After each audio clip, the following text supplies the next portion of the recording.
Hey guys, so welcome back to my channel. It's been a little while since I've done a video, so here we go. Um, as you guys have been following the whole journey with the hip and the hip replacement, everything is good. My body feels great as far as it goes, bone structure. The hip is doing fabulous. I'm able to move again. I'm hopefully going to try to see if I can run. But with that, I had been dealing with some intestinal issues with bloating.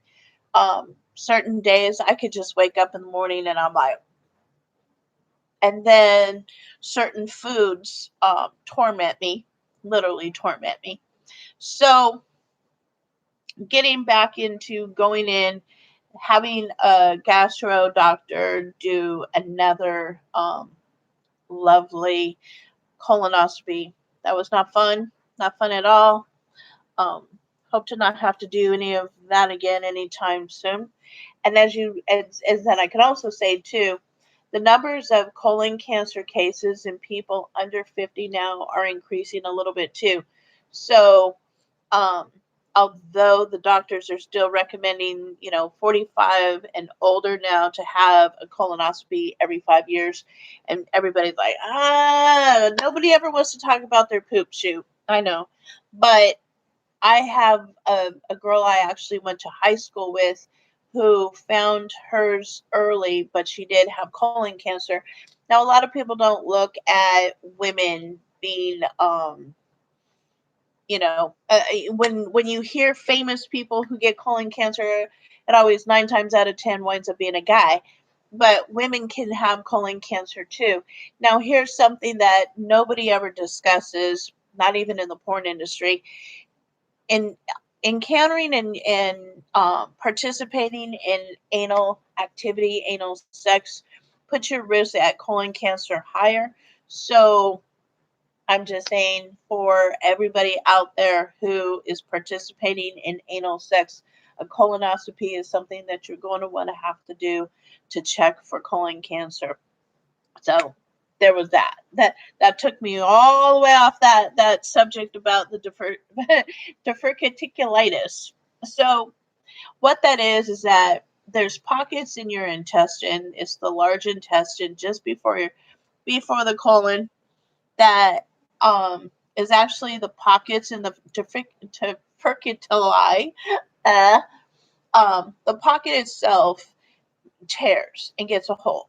So I'm assuming that even though the numbers show that um, anybody under 40, the percentages are low of people who can have this happen. My son's friend actually had it, and it can be severe. He wound up in the hospital for a week. It was bad. So, and this is a guy who eats healthy. So, um, some of the causes can be anything from, I'm assuming that since I was eating anti-inflammatories like they were Pez candy back before I needed the hip replacement, and that's about when the weight gain started, and I attributed the weight gain to not being functional, not being able to move, um, even walking to the bathroom without a cane. The last couple months was like, severe. So I'm going to attribute that mine is mainly from that, not so much from my diet. But with that said, nuts and seeds, which is high in omega fat, um, and a superfood, something that I put in my diet on a daily basis is something that they're telling me that I need to avoid. So, avoiding, no, cutting back, yes, I will cut them back.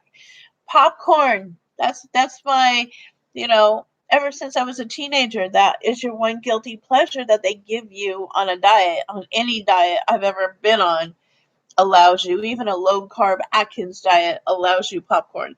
So, the one thing that I do know, I personally trained a guy that ate more popcorn than I did because again, back in the 90s, early 2000s, I ate at least one bag of popcorn every night, laying in bed after I watching TV to just unwind.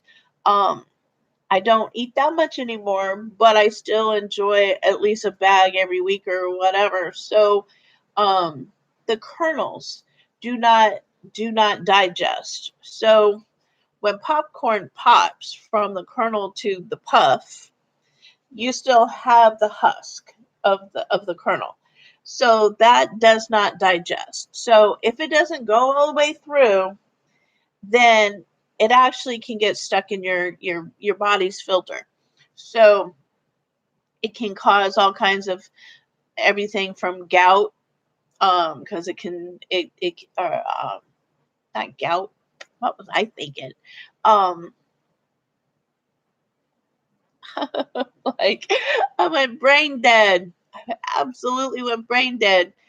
Um, it's not your liver. It's not your liver. Summer, it's not the liver. It will come to me.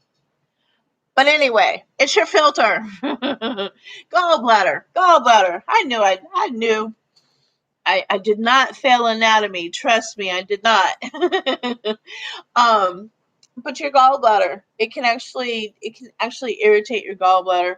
Um and so needless to say, those kernels can also stick inside your intestine and rub raw and create infection and all that stuff too, and then they have to go in and clean it out. So um and that's one of the reasons why I slowed down my popcorn habit too after having trained that gentleman. The surgery was not fun for him.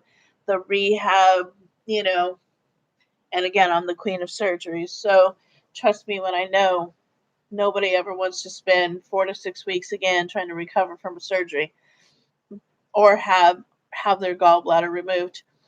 But with all that said, um, the when there's holes in the intestine, it can actually cause an infection, which can actually lead to hospitalization and even death. So I'm taking this a little serious, besides the fact of saying, oh my God, um, and you get so bloated that you really just don't feel like doing much of anything. Moving, working out, all that. Working out was even uncomfortable. So I'm getting back to the gym. I'm not feeling quite as bloated. I've spent the last week since I got home from Vegas eating healthy, and I still relatively did good besides the alcohol. Um, I have cut back on the alcohol since I got home.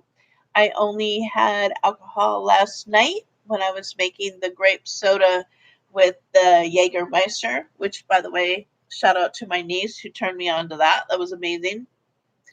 But um, avoiding red meat.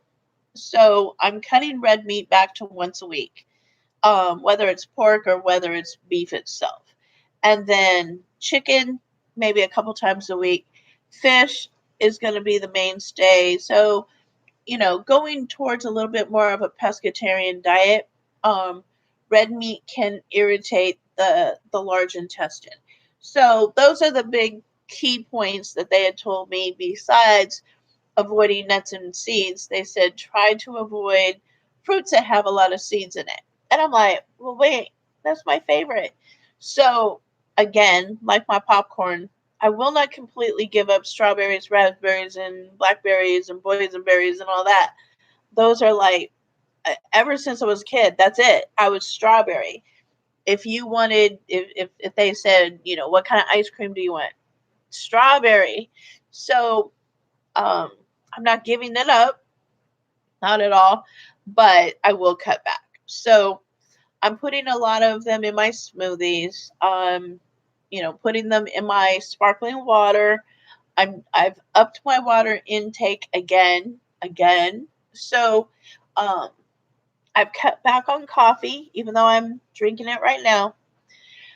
Trying to keep it clean. Trying to see if I can cure this without having, I go back and see the doctor the first week of August. So I'm hoping that by then they have a solution for me. I don't want to get on taking any medications unless I absolutely have to.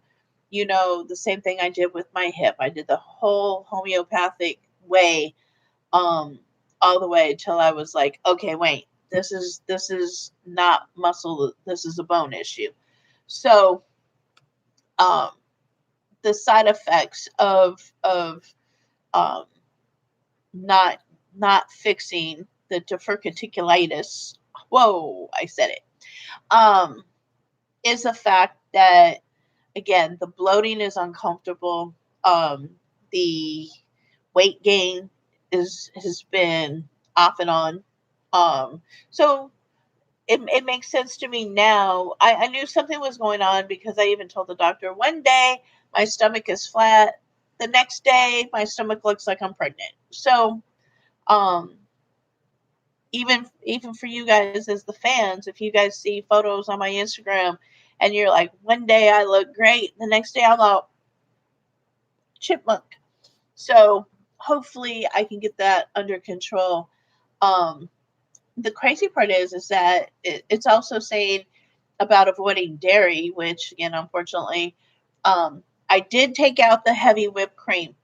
I was doing heavy whipped cream in my coffee. I was doing bulletproof coffee often, and the heartburn and everything else really started to hit me.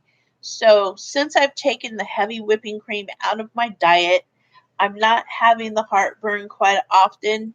So I'm glad it wasn't the coffee because coffee is life, keeps me going and wakes me up and whatnot. Um, and it keeps me from, again, I use my coffee as my breakfast, so to speak. I've I've added back the fiber a little bit more, so I am doing oatmeal every morning. Um, protein, protein, protein.